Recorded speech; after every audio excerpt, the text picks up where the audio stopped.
اللہم صلی علی سیدنا و مولانا محمد مبارک وسلم۔ السلام علیکم ورحمۃ تعالی وبرکاتہ۔ ناظرین محترم، امید کرتا ہوں کہ آپ خیر و عافیت کے ساتھ ہوں گے۔ اللہ رب العزت آپ سب کا حامی و ناصر ہو۔ آج کا جو میرا موضوع ہے وہ آپ نے تھمبنیل دیکھ کر بخوبی اس کا اندازہ کر لیا ہوگا کہ ڈٹا ہوا ہے سعد حسین رضوی۔ 13 اکتوبر 2025 کو تحریک لبیک پاکستان پر جو ظلم و ستم کا پہاڑ توڑا گیا وہ پوری دنیا کے سامنے ہے۔ آج تقریباً اس سانحہ کو 156 دن مکمل ہو چکے ہیں،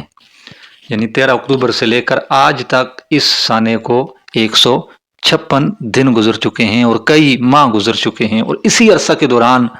مرکز غیرت و حمیت، مرکز اہل سنت و جماعت،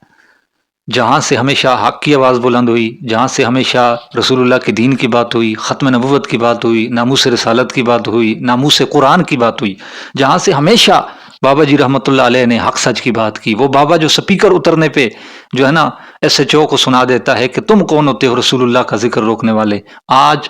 156 دن ہو گئے اس مسجد کے اندر نہ نماز ہو سکی، نہ جماعت ہو سکی، نہ جمعہ ہو سکا، نہ اب بابرکت مہینہ رمضان المبارک کا رہا، اس میں جو ہے وہ وہاں پر نماز تراویح ہوتی تھی، خود بابا جی علیہ رحمہ سناتے تھے، اس کے بعد ان کے بیٹے، کچھ بھی نہیں ہو سکا، سب کچھ بند کر دیا۔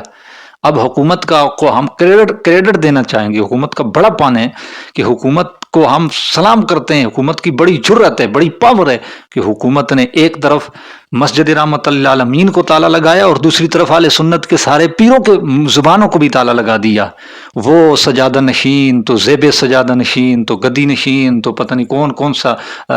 پیر اور کون کون سے علامہ اور مفتی اعظم فلاں فلاں، یہ سب لقب لینے والے، اہل سنت کو لوٹنے والے، اہل سنت کے جیبوں کے اوپر ڈاکہ ڈالنے والے، اہل سنت سے جو ہے نا فہم حاصل کرنے والے، جنہوں نے دین کے نام پہ سب کچھ حاصل کیا۔ آج جب دین پہ پہرا دینے کا وقت آیا تو آج حکومت نے کئیوں کو تو 25,000 دے کر ان کے جو ہے نا زبانوں پر تالے لگا دیے، اور کئیوں کو بڑے بڑے لفافے دیے، یعنی وہ لوگ کہ جو حکومت سمجھتی تھی کہ یہ بڑے پاورفل ہیں اور ان کی آواز بڑے دور تک جانی ہے، یہ احتجاج کے حوالے سے یہ بڑی اپنی لینتھ رکھتے ہیں، ان لوگوں کو بڑے لفافے دے کر ان کا منہ بند کیا گیا، اور جو چھوٹے چھوٹے شتونگڑے تھے ان کو 25,000 میں راضی کر لیا۔ لیکن یہ اگر تاریخ مورخ جو ہے وہ نون لیگ کا نہ ہوا تو وہ ضرور لکھے گا کہ ایک دور وہ بھی تھا کہ جب ظلم و ستم کے پہاڑ توڑے جا رہے تھے اور ایک طرف 31 سالہ جوان ڈٹ کر کھڑا تھا، اور اس طرح ڈٹ کر کھڑا تھا کہ ایجنسیاں بھی حیران ہیں کہ ہم کتنا دباؤ ڈال چکے ہیں۔ اور آپ سمجھ رہے ہوں گے بھئی آپ کو کیسے پتہ چلتا ہے بھئی ایجنسیاں کیسے دباؤ ڈالتی ہیں، آپ اندر تو نہیں ہیں، لیکن ہمارے جو لوگ اندر سے باہر آتے ہیں نا، ابھی آپ دیکھ رہے ہیں کہ تحریک لبیک پاکستان کے لوگوں کی جو ہے نا ان کا ریلیز ہونا شروع ہو گئے ہیں، ان کو ضمانتیں ان کی ہو رہی ہیں ہر طرف سے۔ تو یہ جو لوگ بڑے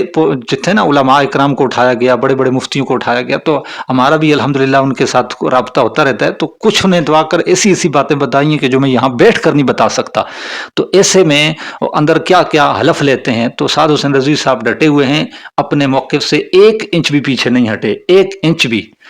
آپ سوچ لیں سعد حسین رضوی صاحب تو بڑی ہستی ہیں، بڑی ذات ہیں،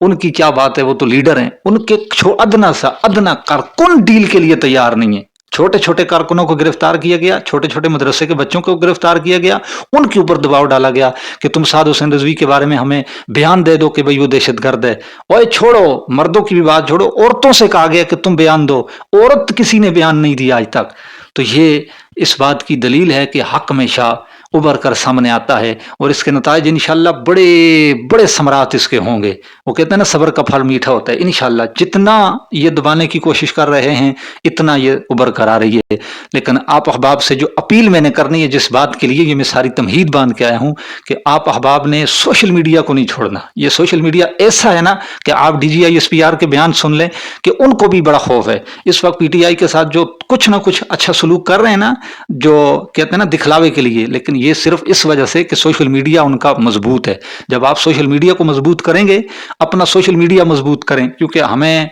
جو ہے وہ الیکٹرانک میڈیا پر تو نہ پی ٹی آئی کی کوئی ایسی پہنچ ہے اور نہ دوسری ہے،